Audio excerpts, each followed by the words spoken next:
Satu, tentu karena sudah tidak bisa dilakukan pembinaan berdasarkan penilaian asesor, tentu tidak bisa bergabung lagi dengan KPK. Itulah hasil dari rapat koordinasi Badan Kepegawaian Negara, Kementerian Pan-RB, Kemenkumham, hingga pihak asesor penyelenggara tes wawasan kebangsaan yang diumumkan Wakil Ketua KPK Alexander Marwata Selasa kemarin.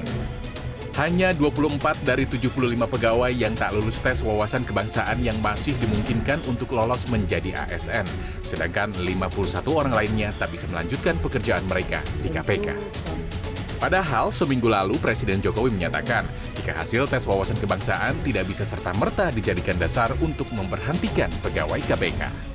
Hasil tes wawasan kebangsaan terhadap pegawai KPK hendaknya menjadi masukan untuk langkah-langkah perbaikan KPK, baik terhadap individu-individu maupun institusi KPK, dan tidak serta-merta dijadikan dasar untuk memberhentikan 75 pegawai KPK yang dinyatakan tidak lolos tes.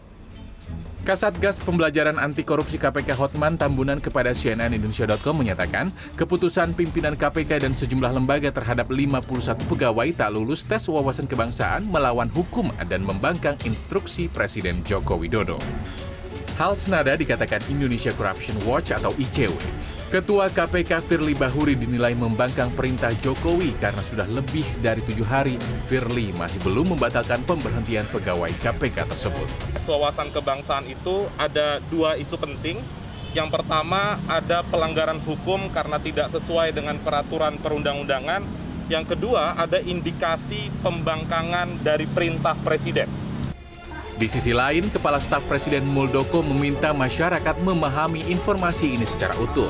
Menurutnya, tes wawasan kebangsaan tak hanya dilakukan di KPK saja, tetapi juga lembaga lain yang pegawainya beralih status menjadi aparatur sipil negara. Katanya, Muldoko heran mengapa tak lulus tes wawasan kebangsaan di KPK menjadi perdebatan. Janganlah persoalan ini belum dipahami sepenuhnya oleh kita semuanya, tetapi justru digoreng kanan kiri akhirnya keluar dari substansi tujuan yang hendak dicapai. Kedepan, KSP merekomendasikan pelibatan Ormas NU dan Muhammadiyah dalam mekanisme penyusunan tes wawasan kebangsaan. Alasannya, 2 ormas keagamaan tersebut dinilai mampu merajut simbol kebangsaan dan kebhinekaan. Tim Liputan, CNN Indonesia.